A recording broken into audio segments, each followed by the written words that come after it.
Bonjour à toutes et à tous, bienvenue à notre masterclass spéciale carnet de saveurs. Je suis Mélanie Jean, chef de marque au sein du département Food Service chez McCormick.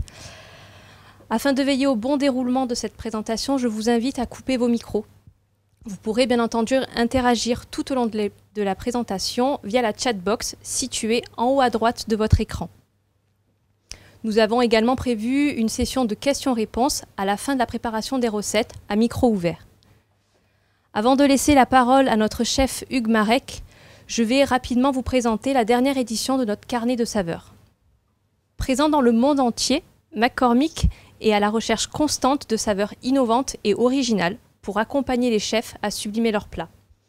Depuis 20 ans, nous avons une équipe de chefs internationaux, de dénicheurs de tendances et d'ingénieurs agroalimentaires au sein du groupe qui élaborent ensemble le carnet de saveurs.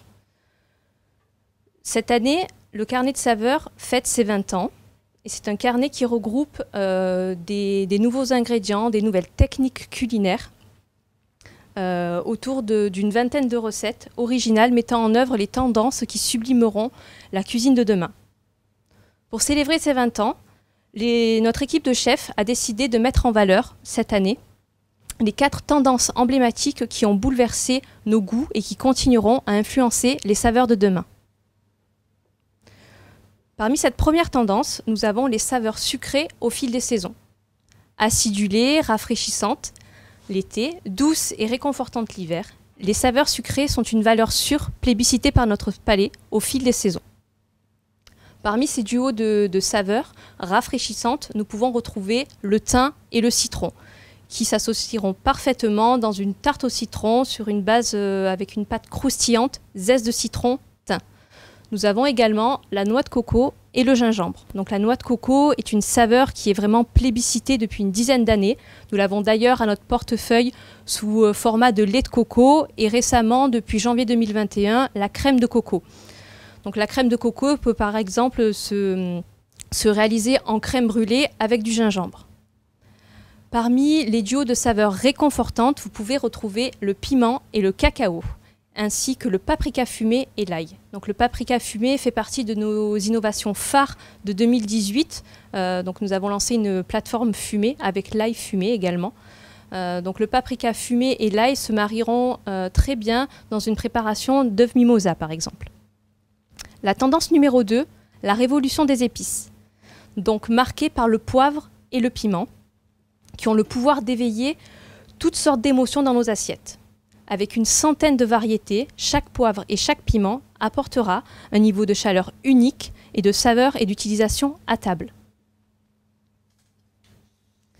Parmi les piments indispensables à associer à vos sauces et marinades ainsi que cocktails, nous avons le piment mexicain chipotle. Donc c'est un piment fort qui est subtilement fumé et naturel. Le piment chipotle a été lancé dans notre portefeuille en 2020. Vous pouvez très bien le travailler en twistant vos sauces à dipper, par exemple, comme un houmous de carottes. La troisième tendance, c'est l'une des tendances phares qui est vraiment plébiscitée depuis ces 20 dernières années, c'est les saveurs du monde. Parmi les mélanges d'épices, les sauces, les ingrédients traditionnels qui ont su nous inspirer au cours de ces 20 dernières années et éveiller nos papilles, vous retrouvez le mélange japonais furikake, par exemple. Donc le mélange japonais furikake, c'est un mélange à base d'algues qui apportera croustillant et saveur à vos préparations. On a également de nombreux mélanges du Moyen-Orient, dont le mélange libanais za'atar. Donc c'est un mélange à base de sumac, de thym et de graines de sésame. Et c'est notre innovation 2021 à notre portefeuille. Notre chef Hugues Marek reviendra plus en détail sur ce mélange lors de la préparation des recettes. Notre dernière tendance, le bien-être dans l'assiette. Donc cela fait une dizaine d'années qu'on est à la recherche constante de saveurs associées au bien-être général, physique et mental. Au cours de la dernière décennie, on a vu apparaître des super aliments comme les lentilles beluga par exemple, ou encore les pois d'Angole. Ces super aliments sont sublimés par des mélanges d'épices explosifs que vous pouvez retrouver dans vos assiettes et qui vont aussi les colorer. Donc parmi quelques mélanges explosifs, vous pouvez retrouver le mélange matcha, gingembre et agrumes qui s'associeront parfaitement dans des cakes. Vous aurez également le mélange curcuma, cannelle, cacao et muscade qui se mariera très bien dans un smoothie. Et enfin, des graines de chia, agrumes, piment et ail que vous pourrez mélanger pour sublimer vos vinaigrettes.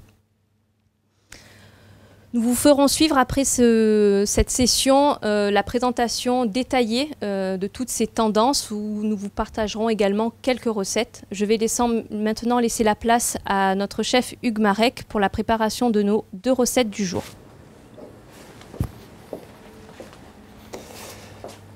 Bonjour à tous et bienvenue au Food Studio de l'usine McCormick de Carpentras. Vous êtes en plein cœur de l'usine à Carpentras, dans le Vaucluse.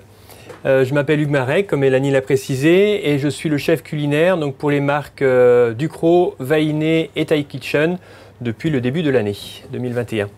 Voilà, j'espère que vous allez bien. On va se faire donc une petite session de cuisine, des préparations, comme vous avez pu voir sur les recettes, assez simples à réaliser. Juste l'idée, c'était voilà, de vous faire découvrir les nouveautés Vainé, Ducros 2021 avec principalement le mélange za'atar qui fait partie de la gamme des mélanges ethniques, donc mélange ethnique libanais. D'accord. Et on verra tout à l'heure, après pour le dessert, notre crème de coco qui fait partie de la gamme des produits Thai Kitchen et également le caramel au chaudron et les gousses de vanille bio RFA. Voilà, donc commençons par le mélange za'atar et par la préparation donc, du dos de cabillaud. D'accord. Je vais prendre mon poisson. Alors, j'ai triché un petit peu. J'ai déjà fait quelques préparations en amont. Je vois que certaines personnes participent et cuisinent en même temps. Ça me fait plaisir. Voilà, je vais prendre mon temps. Si vous n'avez pas déjà fait quelques préparations, on va y aller tranquille. Si vous avez des questions, n'hésitez pas. Hein. Je crois que Mélanie essaiera d'y répondre au fur et à mesure. Et puis, s'il y a des questions produits, on les verra à la fin de l'atelier. OK ? Donc, on y va avec le za'atar, le mélange za'atar que l'on va utiliser aujourd'hui de 2 façons. On va l'utiliser accru et cuit, mariné et cuit sur le poisson. Donc, c'est vrai que c'est un mélange qui est assez polyvalent, très pratique d'utilisation, parfumé, puissant. C'est vraiment, il est considéré au Moyen-Orient comme l'herbe de Provence en France. C'est vraiment l'équivalent de l'herbe de Provence en France. Donc c'est vraiment un mélange qu'on va utiliser sur de multiples préparations, crues ou cuites comme je disais précédemment. Donc aujourd'hui on va le faire mariner sur un dos de cabillaud que l'on va faire après colorer. Moi j'ai pas ici une cuisine professionnelle, donc c'est sûr que sur de la collectivité, on va plutôt être sur une cuisson directe au four. Là, aujourd'hui, on va passer par un petit marquage à la poêle et je vais finir mon poisson au four de façon plus traditionnelle. Voilà, sur une collectivité, on passerait nos poissons directement, évidemment, rôtis au four pour gagner un petit peu de temps. Et on va l'utiliser également dans une crème fromage blanc, donc un yaourt à la grecque plutôt, où on va mettre dedans donc notre mélange za'atar, un peu de piment d'Espelette, un peu de citron. Et c'est ce mélange, cette crème qui viendra accompagner notre poisson. Et on va accompagner ça de petits légumes rôtis que l'on pourrait également parfumer avec le mélange za'atar, mais bon, je me suis dit que ça suffisait de préparation quand même. Mais vous verrez tout au fur et à mesure, je vous expliquerai, c'est un mélange qui se marie très très bien avec les légumes. Donc commençons avec nos poissons. Donc je vais prendre une petite assiette et on va se faire une petite marinade avec de l'huile d'olive. Je vais prendre mes citrons, je les ai préalablement lavés. On va zester, voilà, pas un citron entier hein, pour les 4 filets là. On va être sur un quart de citron, ça suffit largement. Et on va se mettre une petite pointe, on va se mettre directement une petite pointe de poivre dans notre huile d'olive. Un petit peu de sel, pas trop. Le mélange za'atar est légèrement salé, surtout que dans sa composition, le mélange za'atar, ça va être 3 ingrédients principaux. Pour tous les mélanges za'atar, ce sera de la même façon. Au Liban, chaque famille a, comme en Inde pour les currys, chaque famille a son mélange traditionnel. Mais la base, ça va être toujours la même, c'est-à-dire du thym, des graines de sésame et du sumac. Le sumac étant la baie une petite baie pourpre qui est séchée et broyée. Donc c'est ce que vous verrez, une petite poutre pourpre de couleur. Et c'est déjà un épice qui est légèrement salé et qui est assez acidulé, très citronné. Alors, mon pot n'est pas ouvert. Petite recommandation, ça que l'on donne à tous les usages avec les pots Ducros, dans la mesure du possible. Je sais que ce n'est pas toujours simple, mais essayez de conserver l'opercule. Alors, si vous avez des utilisations assez courantes, évidemment, on n'a pas besoin et vous pouvez utiliser les becs verseurs. Si vous vous mettez plusieurs semaines à utiliser vos mélanges, c'est vrai qu'essayez de conserver l'opercule, soit en la laissant un petit peu dessus, soit en la mettant directement sur le bouchon. D'accord? C'est vrai que vous aurez une conservation optimum comme ça du produit. Donc je fais ma petite marinade. On a dit huile d'olive, les zestes de citron. Je mets le jus d'un citron. Tac. La petite marinade directement en assiette. Alors, évidemment, là on fait des petites quantités, hein, comme à la maison. Mais l'idée, ce serait de l'utiliser en grosse quantité dans des bacs gastro, par exemple. J'utilise des cuillères doseuses pour calculer la quantité idéale de produit. Et on recommande pour le mélange d'attar une cuillère à café par personne. Donc là, on va retrouver 2 fois le mélange d'attar. Donc pour 4 personnes, je vais mettre 2 cuillères dans la marinade du poisson et je mettrai 2 cuillères dans mon fromage blanc pour accompagner mon poisson. Donc, je mets directement dans la marinade. Tac.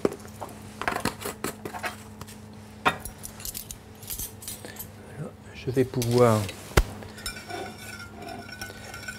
mélanger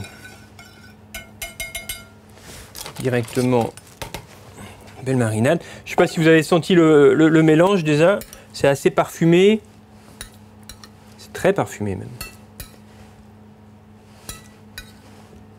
Et je vais venir comme ça enrober, bien enrober.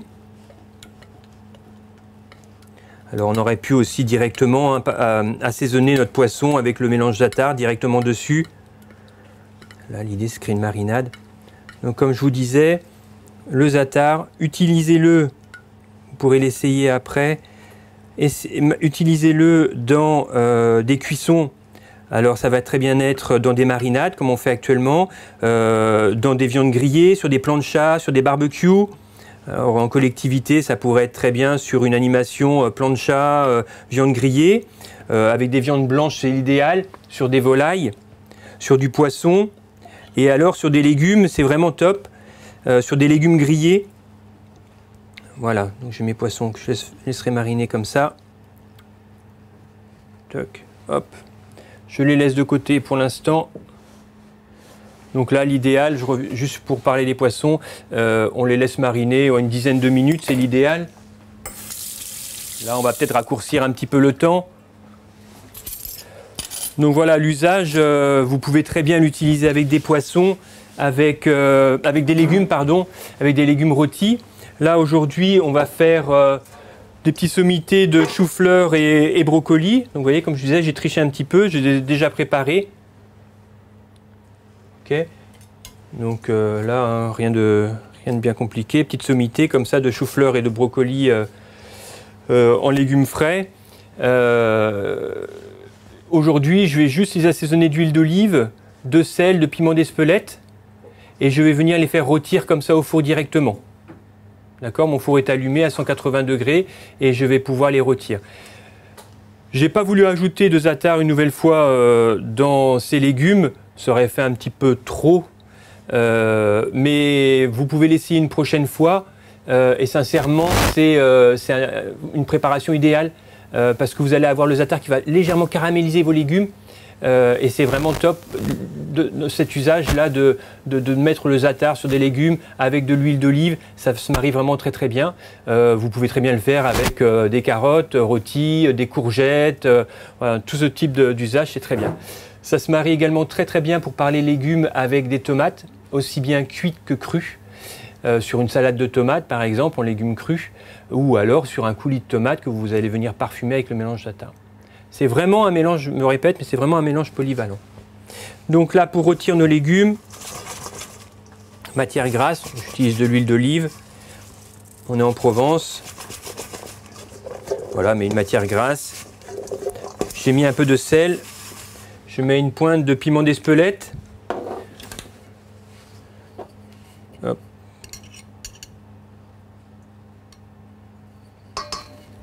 Voilà, si j'avais voulu mettre le za'atar, je l'aurais mis maintenant.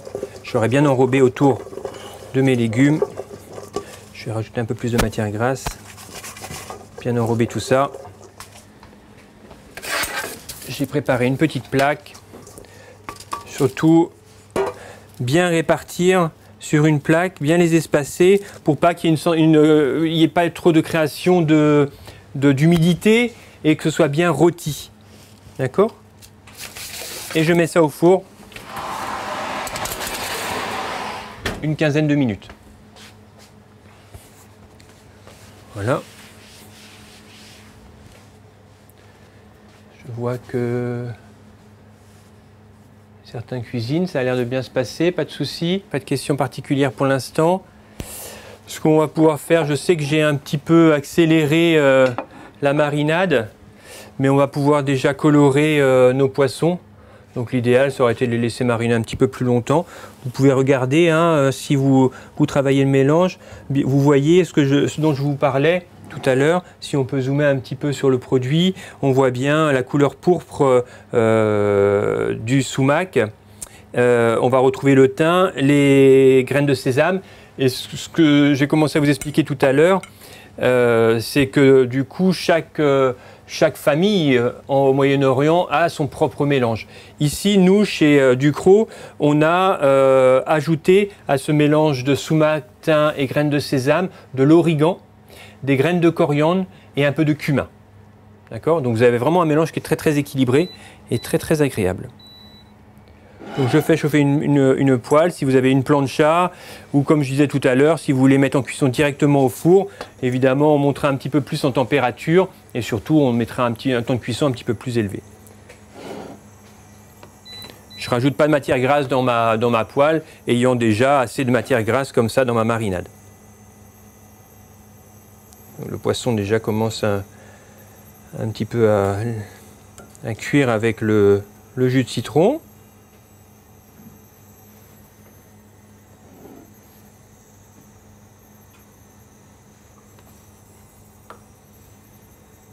Donc pour une utilisation accrue, le za'atar ira très très bien avec tout ce qui est crudité, salade. Tout à l'heure on parlait des tomates. On peut aussi très bien l'utiliser un petit peu, je vais dire, l'agrémenter d'huile d'olive, de matière grasse, et veut dire badigeonner comme ça une viande ou une grillade, comme on disait tout à l'heure. Donc je vais marquer mes poissons. Hop.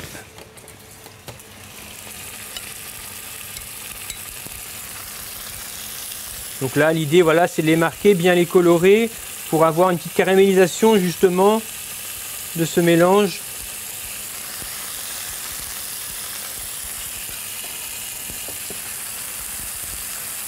Voilà, j'ajoute un petit peu.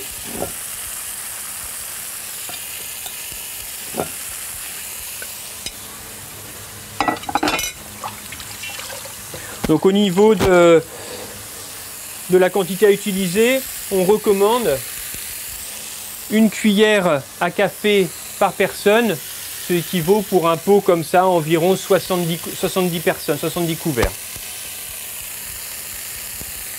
Maximum, hein, vraiment, là on est vraiment sur un parfum bien présent. Hop. Le citron. Je prépare ma plaque. Pour les passer au four. Moi j'aime bien, alors je suis de profession cuisinier à restaurant traditionnel, donc j'aime bien colorer mes poissons, les finir au four au moment du service, Si vous avez des filets de poisson ou des dos de cabillaud un peu plus fins, vous pouvez les cuire directement en une cuisson à la poêle. Moi, c'est vrai que j'aime bien.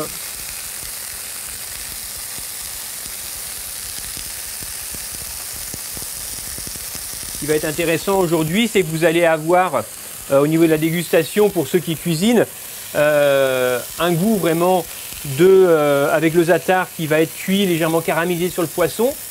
D'accord? Et vous allez avoir le za'atar qui va être présent dans le yaourt à froid. Donc vous verrez, il y a des nuances au niveau de la dégustation. Et ce qui est bien aussi avec ce mélange, quand vous faites des colorations comme ça, c'est que ça va aider un petit peu à caraméliser.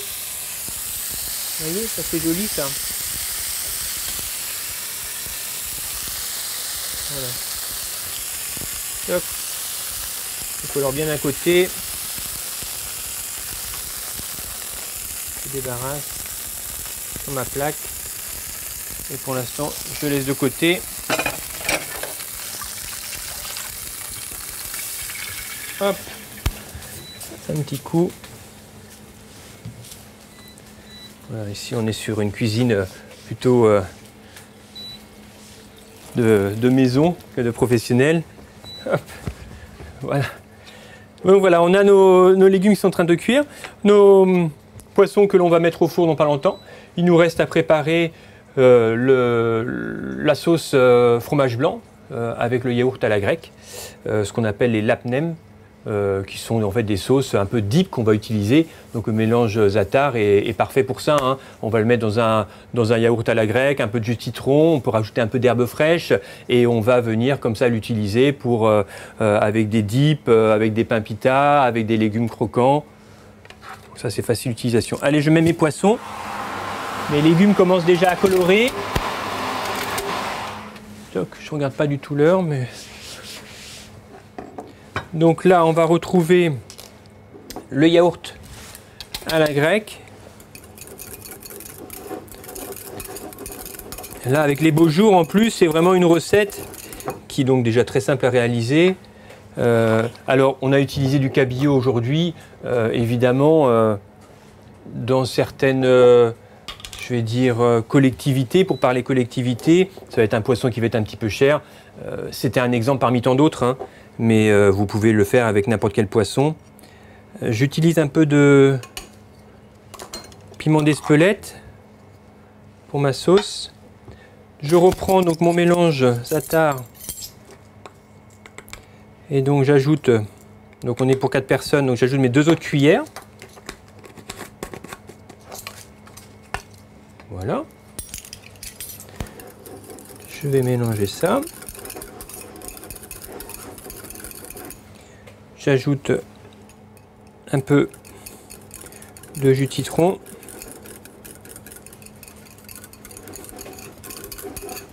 Piment d'Espelette, za'atar, citron. Un tout petit peu de sel, pas trop.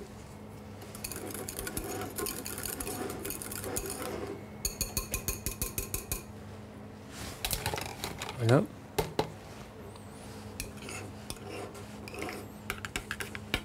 On peut goûter. Assaisonnement, je vais rajouter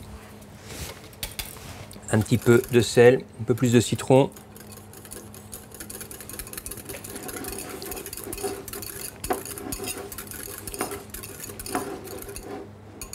Voilà. Tac. On va se préparer une assiette pour un petit dressage.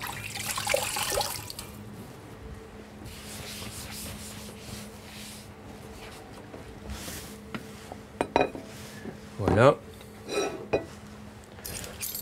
Donc avant notre dressage, je regarde un petit peu où en sont les légumes.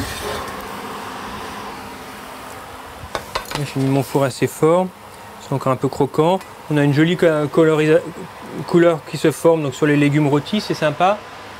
On va laisser un petit peu plus longtemps. Voilà, mes portions de poisson n'étaient pas très grosses, ça ne faisait pas 150 grammes comme indiqué sur la recette. Donc la cuisson va se faire assez rapidement. Donc avant de dresser, pour récapituler un petit peu toutes les choses qu'on a pu voir sur ce mélange libanais, donc mélange za'atar.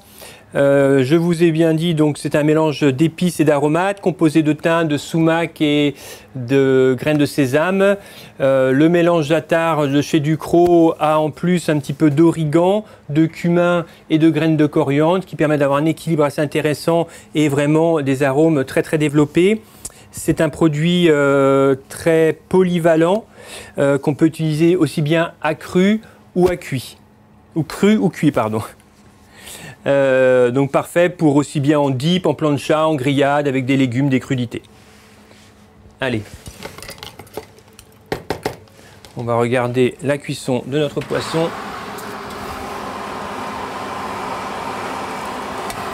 Voilà. On est pas mal.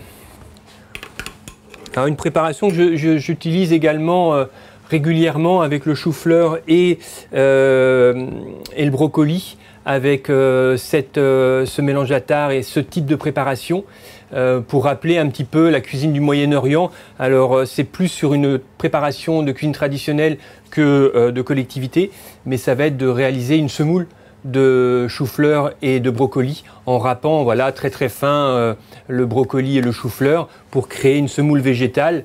Et cette semoule, je vais l'assaisonner comme on a fait là avec un peu d'huile d'olive et je ne vais pas la faire cuire, je vais la servir soit froide ou alors juste la faire poêler un petit peu pour la réchauffer légèrement, mais pas la chercher à la cuire du tout. Et donc ça, c'est une préparation que j'utilise beaucoup avec un poisson comme ça, avec la petite sauce au fromage blanc et le poisson au za'atar. Voilà, je vais pouvoir enlever mes légumes. Donc je vais commencer mon dressage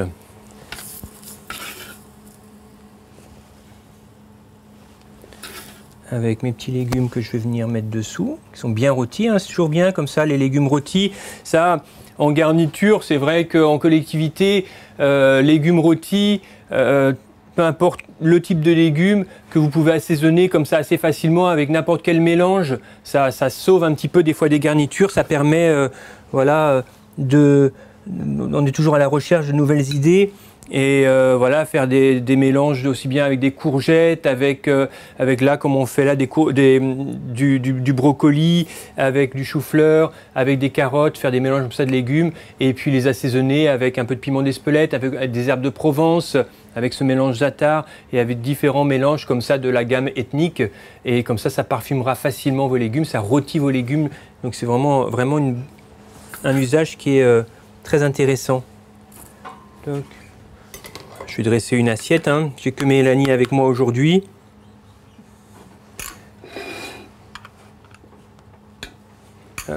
Notre petite sauce autour.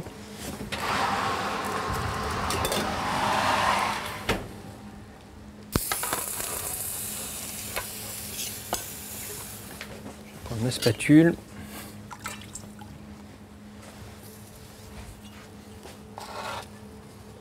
Voilà, la cuisson est parfaite. Tac. Et voilà. Ça, on va mettre de côté pour plus tard. Je débarrasse ces petits légumes. La sauce, après, on peut en ajouter un petit peu. Et donc voilà, vous avez un dos de cabillaud rôti au za'atar, légumes rôtis et dip de fromage blanc. Voilà, je vois que ça dresse aussi chez Vincent, super.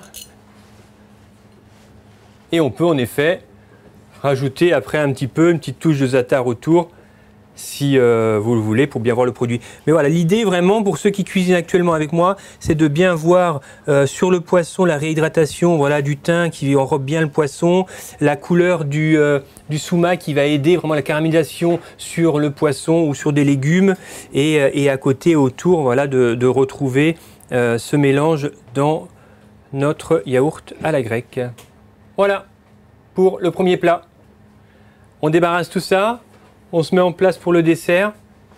Je vous dis à tout de suite. Et je passe l'assiette à Mélanie pour une dégustation. Et voilà, nous revoilà donc pour la préparation de ces crémeux vanille, coco et ananas caramélisés. Donc là, on est passé sur la gamme des produits Vainé et Thai Kitchen.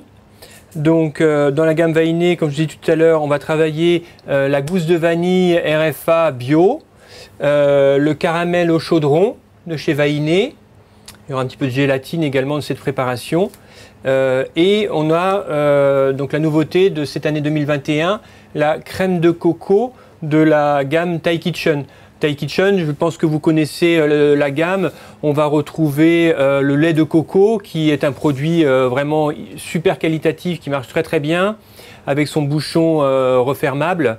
On va retrouver toutes les pâtes de curry, donc la pâte de curry verte, la pâte de curry rouge et la pâte de curry jaune. On va également avoir les nouilles de riz, nouilles de blé et des sauces à dipper comme la hot chili sauce et la sweet chili sauce. Sauce que vous pouvez utiliser d'ailleurs dans des préparations, pas uniquement dans l'idée de se la garder dans des préparations à dipper, mais de la mettre dans des salades, par exemple une crudité dans une salade thaï avec la sweet chili sauce, avec des carottes, des crevettes, de la coriandre. Vous pouvez venir assaisonner vos salades comme ça avec ce type de sauce. Mais ça, ce sera pour un autre cours, on en parlera peut-être une autre fois un peu plus profondément. Aujourd'hui, on va parler de la crème de coco, donc le nouvel arrivant de chez Thai Kitchen. Crème de coco, c'est vraiment la différence avec le lait de coco, ça va être la concentration de coco que l'on va retrouver. On va avoir 80% de coco. Vous savez que dans du lait de coco, de la crème de coco, vous avez de la coco, dans tout ce qui, pour nous toujours, chez Thai Kitchen, chez McCormick, où on a un produit qui est complètement naturel, on va retrouver uniquement de la noix de coco et de l'eau. Plus vous avez une présence de coco, plus vous avez quelque chose de concentré et plus vous allez dans un pourcentage élevé, à ce moment-là, vous allez avoir des crèmes de coco. Ça va être la différence entre le lait de coco et la crème de coco. Ça va être la quantité de coco que vous allez trouver dedans. Et donc là, pour la crème de coco, on est à 80% de crème de coco. C'est pour ça que vous allez avoir quelque chose qui va être assez dense, assez épais, qui va être très très onctueux, assez velouté en bouche. Donc c'est vraiment un produit qui est super qualitatif. D'ailleurs, maintenant que j'y pense, pour la préparation, je vous ai conseillé donc 400 ml de crème de coco. Je vous invite à les mettre au frais si vous avez une cellule de refroidissement en positive ou au frigo pour qu'une fois qu'on va la fouetter, ça foisonne plus facilement. On va commencer avec la préparation, donc c'est un crémeux vanille. On est sur la réalisation d'une crème anglaise avec une gousse de vanille. Ensuite, on fera ananas caramélisé. Au lieu d'utiliser du sucre, on va utiliser directement le caramel au chaudron. Donc c'est vrai que quand on a des employés qui ne sont pas très très qualifiés, réaliser un caramel, c'est pas toujours simple. Donc là, vous allez voir, le caramel au chaudron est vraiment super pratique. Et donc après, on va alléger pour réaliser le crémeux, on va alléger notre crème anglaise avec cette crème de coco que l'on va fouetter pour faire une chantilly. Voilà. Alors on y va. On va faire chauffer notre lait. Réalisation d'une crème anglaise, rien de bien compliqué. On va utiliser donc une gousse de vanille.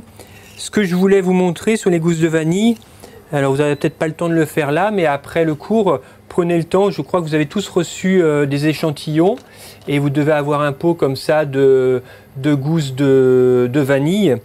Alors regardez-les, alors ça ne se voit pas sur toutes, mais vous verrez que, alors si je les laisse là, on va pouvoir faire peut-être un zoom. Sur certaines, il y a certaines marques. En fait, sur chaque gousse, normalement, il y a des marques. Là, on les voit bien, ici et là. Alors à savoir que ces marques, ce sont les poinçons des agriculteurs qui cultivent la gousse de vanille. Chaque producteur a son poinçon. Et donc quand la gousse de vanille est ramassée verte, avant de la faire sécher, une fois ramassée, chaque gousse de vanille, pour avoir vraiment un suivi du produit, va être tamponnée. Et donc voilà, c'est ce que l'on va retrouver après sur ces gousses-là, ces petites marques. C'est toujours intéressant à savoir. Donc vraiment le suivi et la traçabilité du produit. Alors on est sur une gousse de vanille, donc là, voilà, pour des professionnels, je n'ai pas trop besoin de développer là-dessus, mais on incise la gousse de vanille, on l'aplatit, on l'incise et on va venir récupérer l'intérieur que l'on va mettre dans le lait, hop, avec la gousse. Donc là, on est sur une préparation pour 8 personnes avec une gousse de vanille. On est généreux en vanille hein, aujourd'hui. On pourrait se permettre de faire une plus grosse quantité avec cette vanille qui est assez concentrée. Donc McCormick est leader hein, au niveau mondial avec la vanille et donc a un savoir-faire assez développé sur cette gamme de produits. Donc là, on est sur une gousse de vanille Bourbon. Pour ceux qui ne savent pas, Bourbon, c'est un label qui a été créé dans les années 60, en 1964 exactement.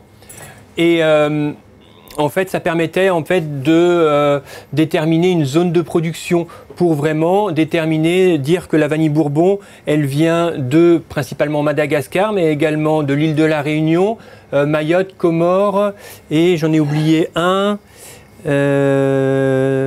Mayotte, Comores et île Maurice, pardon, pourtant je devrais le savoir, c'est pas l'île la moins connue. Et donc, ces producteurs se sont regroupés pour former une appellation qui se nomme la vanille Bourbon. D'accord ? Donc, voilà à quoi signifie le terme Bourbon. Donc, j'ai fait chauffer mon lait avec ma gousse de vanille. On n'a pas trop le temps de la laisser infuser. Ça aurait été bien de la laisser infuser quelques minutes à couvert. J'ai 4 jaunes, mon sucre. On est sur une crème anglaise où il y a peu de liquide, finalement assez épaisse, hein, parce qu'on va y incorporer après notre crème de coco. Hop. Je vais blanchir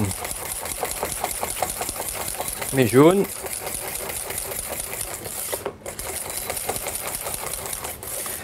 Et donc, autre particularité de cette gousse de vanille, elle est RFA, donc elle a le label également Rainforest pour une traçabilité et un contrôle vraiment des producteurs et de la production de la vanille. Voilà. En attendant, ma vanille est en train d'infuser dans le lait, je mets mes gousses de vanille, donc vanillées à réhydrater dans l'eau froide.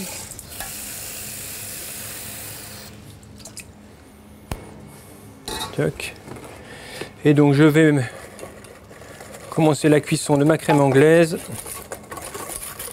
Je vais diluer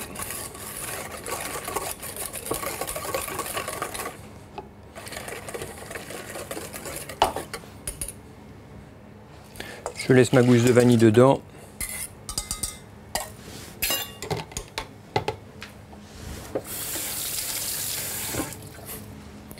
Voilà. Et je cuis ma crème anglaise tranquillement en réhydratant ma gélatine à côté.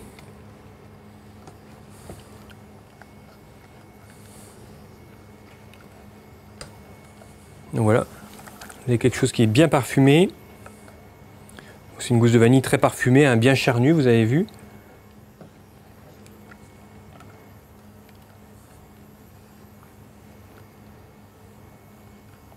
Donc je cuis ma crème anglaise.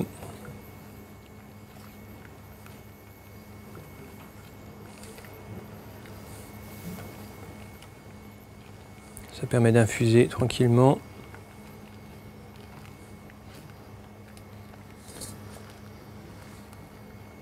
Après, la petite difficulté sur ce cours aujourd'hui, c'est au niveau timing de pouvoir la refroidir avant d'y incorporer évidemment notre crème fouettée, crème de coco fouettée. Allez, hop, on est pas mal. Belle crème anglaise, classique, beau point de vanille. Hop.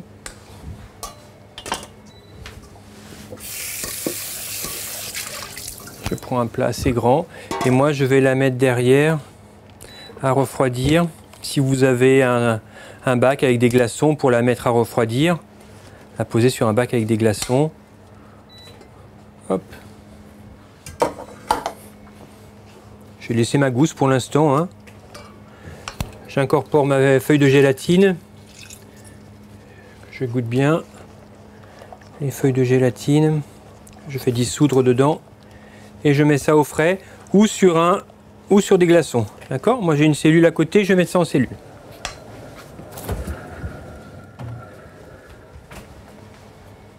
Voilà, me revoilà.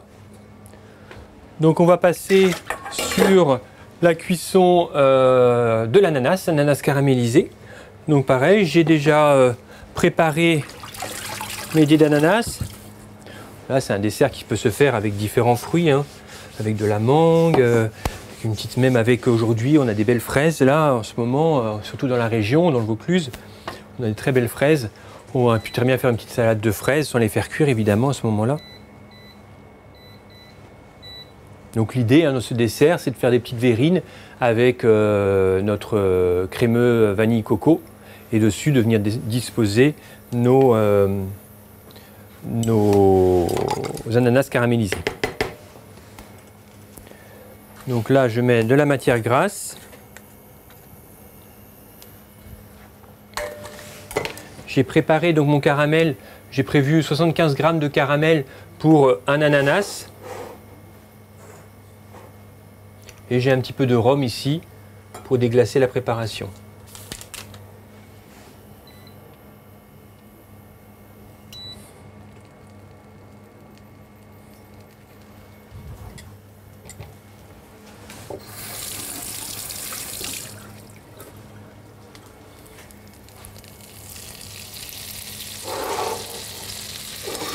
Voilà, un peu de vanille. Donc la crème de coco que l'on va utiliser après, comme je vous disais, c'est vraiment l'ingrédient que l'on va retrouver évidemment dans le curry. On va venir soit lier nos currys avec, soit cuire carrément les currys avec. La crème de coco, voilà. Ma matière grasse, je mets mon ananas et je vais les faire un peu pour un peu revenir, un peu cuire avant de vouloir mettre mon caramel. Je mettrai le caramel plutôt aux 2/3 de la cuisson. Et là, je mets à fond à chauffer. Bon, on n'a pas des feux très très puissants ici, mais voilà. Essayez de bien saisir vos ananas. Oui, donc voilà, la crème de coco, ingrédient idéal pour tout ce qui est préparation de curry et de plats traditionnels thaï et indiens. Mais l'idée, aujourd'hui, il y a vraiment une grosse tendance végane, végétale, et d'où l'intérêt vraiment de ce produit que vous allez pouvoir vraiment utiliser en substitution d'une crème fraîche. Par exemple, un risotto. Je vais faire un risotto végétal. J'en ai fait un dernièrement pour une autre préparation où on était vraiment sur un risotto à base de blettes, de légumes crus, cuits. Et en fin de cuisson, au lieu d'utiliser du beurre, du parmesan ou du mascarpone pour lier mon risotto, j'ai lié mon risotto avec ma crème de coco. Donc j'ai mis aucun... on était vraiment sur quelque chose de complètement végétal, donc adapté à une cuisine végane, végétarienne.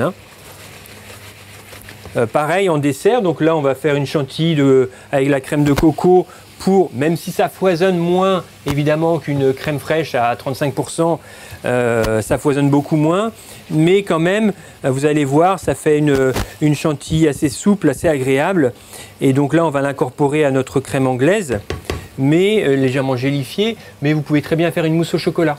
Vous faites fondre du chocolat, et on va dire le double du poids de crème de coco que vous allez fouetter et que vous allez pouvoir comme ça incorporer délicatement à votre chocolat fondu pour réaliser une mousse au chocolat. Et vous aurez vraiment des choses très très simples à mettre en place du coup, et un goût assez agréable avec le chocolat et la coco. Comme je vous disais tout à l'heure, quand même cette crème de coco est assez dense, hein.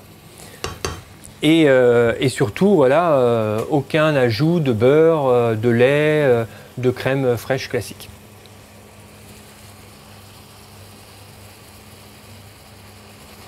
Alors c'est idéal aussi, cette crème de coco, pour tout ce qui est préparation. Vous pouvez très bien faire tout ce qui est glace, ganache, mousse. Voilà, un usage traditionnel en pâtisserie. Hein. Donc là, je vais essayer de faire réduire mon jus d'ananas avant de mettre mon caramel. Hein. Sinon après au niveau de la chaleur ça va être un petit peu contrarié. Donc du coup je laisse bien réduire. Je vais jeter un œil sur ma crème anglaise pour la mélanger un petit peu pour qu'elle refroidisse plus facilement.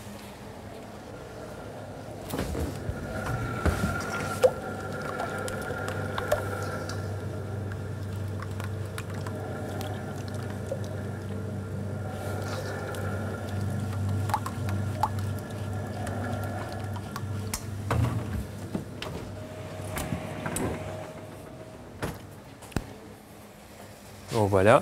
En même temps, j'ai pris ma crème de coco que j'avais donc pesée au préalable et mis au frais. Donc voilà, normalement, c'est vrai que c'est un dessert qui prend un petit peu de temps au niveau de la préparation. Vous laissez le temps à la crème anglaise de bien refroidir. Et une fois que, pareil, notre ananas sera caramélisé, le laisser le temps un petit peu de refroidir avant de le mettre, évidemment, sur notre mousse, sur notre crémeux.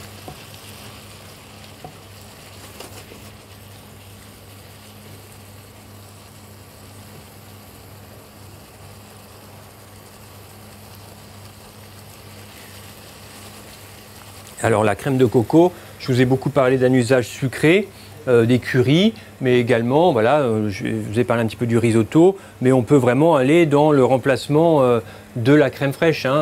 Dans une quiche par exemple, je vais aller utiliser une tarte ou un appareil à flan, je vais aller remplacer ma crème fraîche par cette crème de coco. Ça monte en température doucement. En attendant, on va pouvoir foisonner notre crème de coco. Je mets dans mon batteur.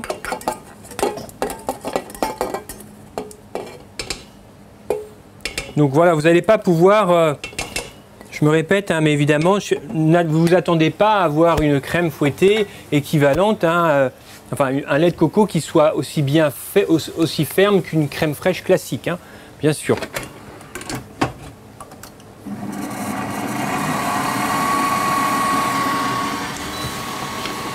Donc je fouette ma crème de coco.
Voilà, j'arrive finalement à évaporer l'eau de cuisson de mes ananas.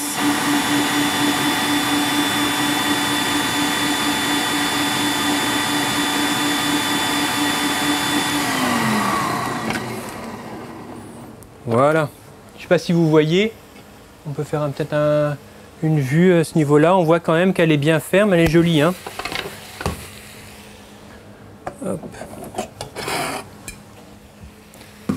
Voilà. Et on a quand même une crème fouettée de coco qui est assez ferme. Voilà. On arrive enfin à la fin donc de la cuisson de mes ananas. Là, je vais pouvoir, voilà, j'ai plus de jus de cuisson dans l'ananas. Commence à cuire. Je vais pouvoir ajouter mon caramel.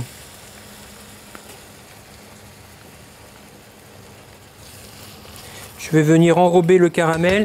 Voilà, comme je disais tout à l'heure, avec le personnel en cuisine, des fois, voilà, le caramel, c'est un peu compliqué à faire, d'avoir une cuisson qui est homogène, d'avoir une belle couleur, que ce soit pas brûlé, que les gens se blessent pas non plus, se brûlent pas. Donc c'est vrai que ce caramel au chaudron, on a un usage ce caramel, donc c'est cuisson au chaudron, vraiment traditionnel, vraiment sur un truc très très qualitatif. on a l'usage classique avec ce produit de le mettre sur nos îles flottantes avant d'ajouter nos amandes. Il faut voir aussi un usage un peu différent et on peut très bien le mettre dans des cuissons, aussi bien dans des crèmes caramel que voilà, dans des fruits qui vont être caramélisés comme ça et apporter une cuisson.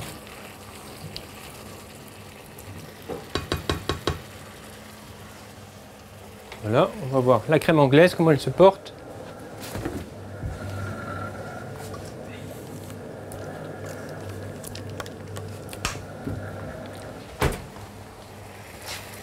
Voilà, elle n'est pas froide, mais ça va, on est bien descendu en température quand même. Je vais pouvoir me permettre maintenant d'enlever la gousse.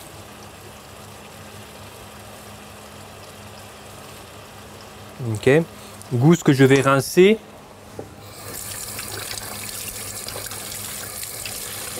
Et je peux la conserver pour un autre usage, type voilà, la faire sécher et après faire des petites brochettes par exemple. Alors vous allez me dire en collectivité c'est quelque chose qui va être compliqué à réaliser, on est d'accord. Mais sur des plus petits restaurants, une fois qu'on a quelques gousses comme ça, on peut se permettre de faire une petite mise en bouche avec un petit morceau de vanille que l'on va piquer dans une Saint-Jacques, une noix de pétoncle ou dans un dessert avec un petit fruit caramélisé. On va venir piquer la gousse de vanille une fois qu'elle a été grattée, qu'elle a été utilisée, infusée et que l'on l'aura mise à sécher. Voilà, le caramel commence à être joli. Enfin, joli, il n'y a pas de changement de couleur, mais c'est juste qu'en fait ça réduit bien. Hein. Il faut quand même laisser, on ne veut pas avoir trop de jus. Donc je vais pouvoir maintenant mettre ma crème fouettée. On peut faire, hop, peut-être comme ça. C'est bon. Ma crème fouettée sur la crème anglaise et délicatement. Donc là, la crème anglaise, la gélatine n'a pas eu trop encore le temps de gélifier.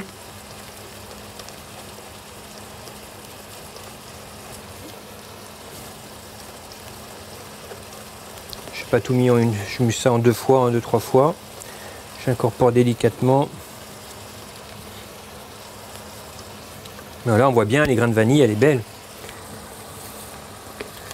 Et vraiment sur une vanille de qualité.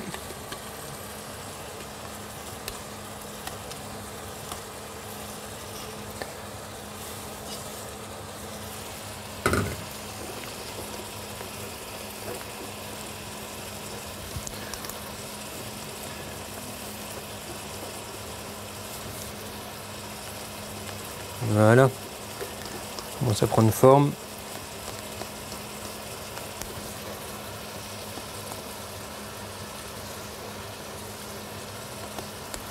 Et voilà, notre crémeux est fait. Il reste encore bien onctueux. Voilà, il mérite de passer une petite heure au frais maintenant dans les moules pour pouvoir refroidir correctement et gélifier légèrement. Alors on pourrait presque réaliser cette recette sans gélatine.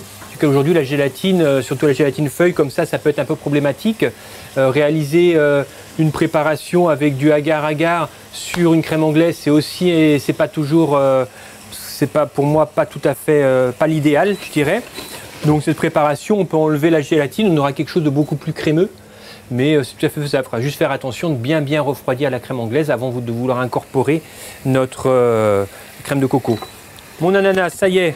Le jus est enfin bien réduit. Les ananas, vous voyez la couleur, on a une couleur parfaite. Voilà, avec ce caramel au chaudron. Maintenant, je vais pouvoir les débarrasser. Hop, pardon. Voilà. Et là, pareil, je vais les mettre à refroidir un petit peu avant de vouloir les mettre sur la préparation.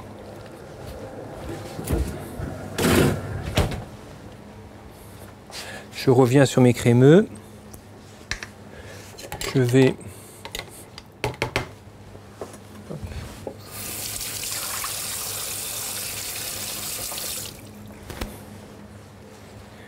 répartir, c'était pour 8 personnes. Hein.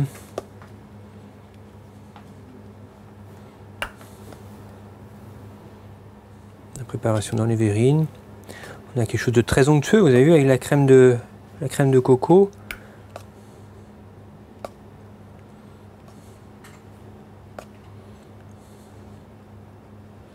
Donc on pourrait pousser aussi cette préparation et réaliser, on pourrait jouer avec le lait de coco, la crème de coco, au niveau des textures, réaliser une crème anglaise avec le lait de coco,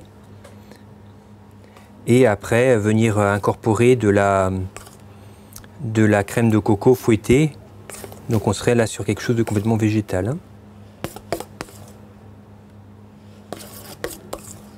Enfin, on n'aurait pas de crème, on n'aurait que les œufs, de la crème anglaise, mais on n'aurait pas du tout de crème fraîche ou de lait.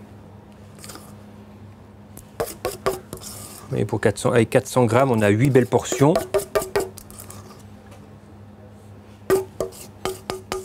Hop. Voilà.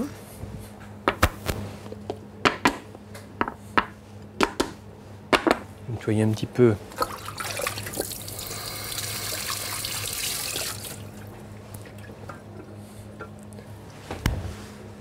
Mon petit plateau. Voilà. Et j'ai oublié de mettre le rhum pour déglacer mon ananas. J'espère que vous y avez pensé. Désolé pour l'oubli. C'était pas le produit le plus important à présenter aujourd'hui en même temps. Voilà. Donc nos crémeux coco vanille. J'ai plus qu'à ajouter mon ananas caramélisé que je laisse refroidir légèrement. Voilà, le dessus sera un petit peu rafraîchi, on va dire.